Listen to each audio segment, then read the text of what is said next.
Orario, the city in which all of the Danmachi novels take place in, is actually a lot larger and more complex than most people realize. There are actually thousands of people living within it. And the reason for this is because it's basically multiple cities within one giant city. The city has been cut into 8 segments, with the Tower of Babel in the center and the Great Wall surrounding the entire city. If you look at this map here, you'll see that many of the more important places exist in the northwestern section of the city, while there's a lot less in the southeastern area. And there's actually 2 major factors for this. Section 1 is known as the Adventure District, and this is where the guild is located. The guild is one of the major factors that determine the importance of where you are located in the city, because the guild is the governing body of Orario. They determine all laws, regulations, and policies that take place within the city. They even negotiate between rival factions within the city that are currently trying to kill each other. The head of the guild is Oranos, but he actively has a hands-off policy when running the guild and the city. This is one of the 2 reasons why the guild is so trusted by the people as the leadership. Not just that, but also not a single member of the guild is permitted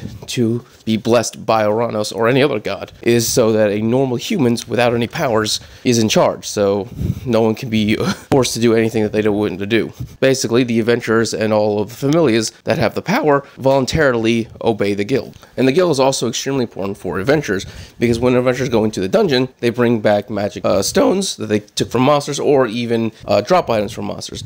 Then they exchange that to the guild for money. This is the main reason why this region, the adventurers' quarters, is so plentiful with establishments that serve the adventurers specifically. Now you'll find that most of the establishments within this region are either poverty-driven, or they're more underground, as in you basically do shady deals within this area.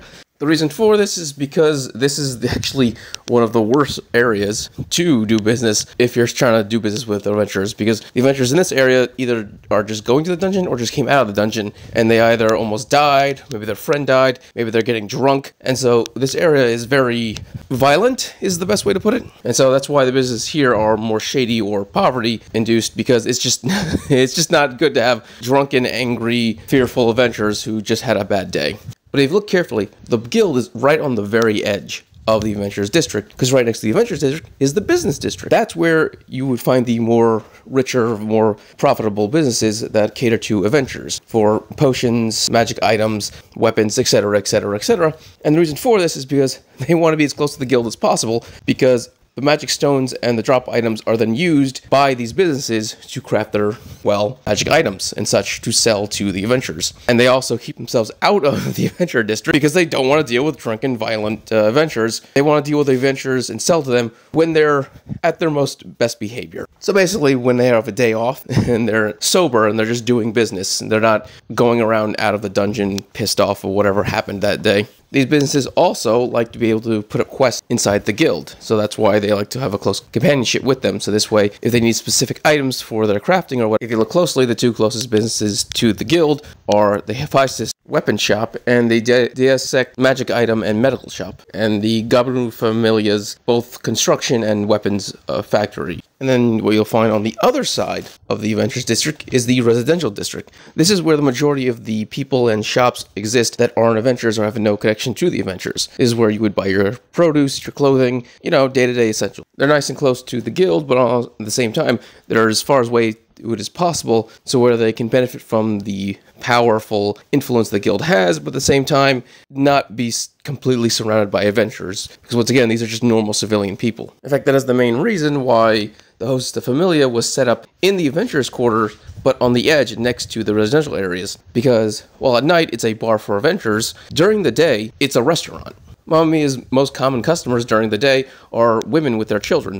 In fact, to make it feel as homey as possible for these people, all the tables and accessories that make it feel like a bar are removed during the morning and then replaced with all new ones, so it feels more like a restaurant. Obviously, then right before night falls, all those tables are then replaced with the bar tables and all the accessories on the walls and such.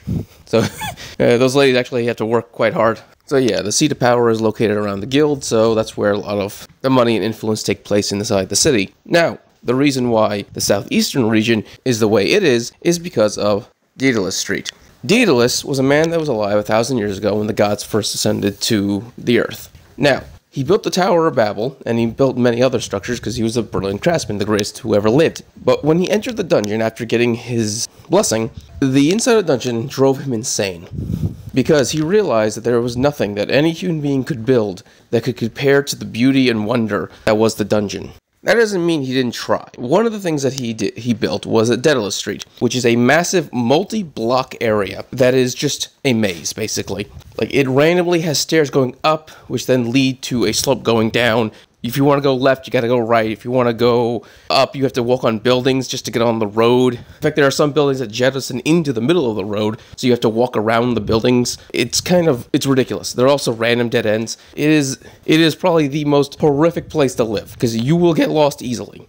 As a result, the only people who actually chose to live here were the people too poor to live anywhere else. So basically, this is the area where all the poor were shoved in the city. No one had really any interest in getting involved in it, unless it was extremely necessary, or you could just take advantage of the fact that it's very lawless. For example, they need a place to build a graveyard because adventurers die constantly. So, why not just build it in this area? I mean, this is where the poor live, so have the graveyard near them. By the way, the graveyard is actually well kept and put together. The guild puts a lot of money into making sure that the adventurers are honored and respected, so it's probably the nicest place in the area. This is also where you'll find right next door to where Daedalus Street exists, is also the entertainment section of the city. This is an entire section of the city that's just dedicated to prostitutes. Funny thing is, the prostitutes are actually well organized and well thought out, for the simple fact that they each have their own niche thing. So there's an area where you can satisfy each and every one of your fetishes. So if you like elves, you like dwarves, you like prums, they got them all. And each area also has its own theme. There's more of a western area where where the prostitute house is basically a giant castle where you sleep with women in a more western setting. Then there's the red light district, which is more of an Eastern Japanese feel to it. Then there's more of an Arabian area. Basically, the idea is to make the men from all over the world who visit Orario feel like they're at home while they're paying for sex. Also within this area of the city, you also have the gambling area, which is just tons and tons of casinos, including the Grand Gold Casino, which is the largest of them all, that basically runs this section of the city. They pretty much get away with pretty much whatever they want because they bring in so much money and wealth to the area. In fact, them and the red light district are basically cities within cities that basically govern themselves. With that being said, this section of the city isn't just poverty, whores, and gambling. It also has a lot of rich history, because this is where, once again, Daedalus, 1,000 years ago, built Daedalus Street. And because he was the genius craftsman, everyone at the time wanted to build around where he was building. And so, much of the oldest architecture in the city that's 1,000 years old and older exists in this region. Monuments, churches, basically anything of value and importance to the city is located here. And obviously the guild makes sure to keep it all kept together, beautiful and immaculate. This is actually the section of the city that Bell, when he was on his date with Seer, went to show her all of these beautiful places, including the Bridge of Heroes, which is literally a giant bridge crossing the lake within the city. Yes, there's a lake inside the city. It's a massive city that crosses the city, where there are statues on each end of the bridge, basically of heroes of the old days. So while it is the poorest part of the city, it is also the part that has the most history. Next, we have the giant walls of the city. Now, the purpose of the walls are actually not to prevent an invasion. They're actually to prevent people from getting out. The adventurers of Orario are the strongest in the world because they're constantly fighting in the dungeon, so they're constantly leveling up. As a result, adventurers outside of Orario are usually level 1 or 2, and if they're lucky, they're level 3. In other words, just a handful of adventurers in Orario could easily destroy every army in the world combined by themselves. It really wouldn't even take the full force of Orario to do it. In fact, something similar to that happened in the Book of Freya, where only 8 members of Freya's familia wiped out an army of 60,000, I believe. In fact, each one actually took on an army of about 10,000 each, except for the Prums, who took on, like, the 4 of them took on an army of 20,000. So, basically, imagine the fight with Madara versus the Shinobi Alliance. Now imagine that happening in multiple battlefields where basically people are just being slaughtered everywhere. But you see, that's the point. That's why the walls are meant to keep people in, because this is the most powerful fighting force in the world. The guild doesn't want these people to leave. They don't want to lose this power. They want to keep it. So basically, you need permission to leave Orario, and even then, you have to come back, obviously. And when I say you need permission to leave Orario, I mean literally leave the walls. Even if you're just going outside into the fields, you need permission just to go step outside. Only 3 familiars have a permanent pass that allows them to leave and come in anytime they want. The Demeter family, who is a goddess of agriculture, her familia is the largest in the city, where they actually grow 80% of the food that Orario eats. As a result, their fields are massive and they're located outside the walls, so they're allowed to go out there anytime they want. Then there's the Ganesha familia, which acts as the city's police force. Basically, law and order is decided by the guild, but it's upheld by the Ganesha familia. The main reason why the other familiars are okay with this is because, one, everyone loves Ganesha, who's a normal civilian without any fauna or anything, but also, most people think Ganesha's an idiot. He just likes to play the goofball. He's actually a very bright and well thought out man, but most people just see him as the jackass who screams his name out a lot. And finally, the third group is the Hermes familia. They basically run odd jobs for Oranos himself. Basically, if there's a problem happening within the guild, or Orario, or really anywhere in the world, Hermes is the guy who's able to make the moves that Oranos can't do himself. Obviously, there's more places and such within the city, but that is a general overview of what Orario is like. If you enjoyed this video, please subscribe, give it a thumbs up so you can enjoy more Danmachi and other anime things. Thank you, and have a great day.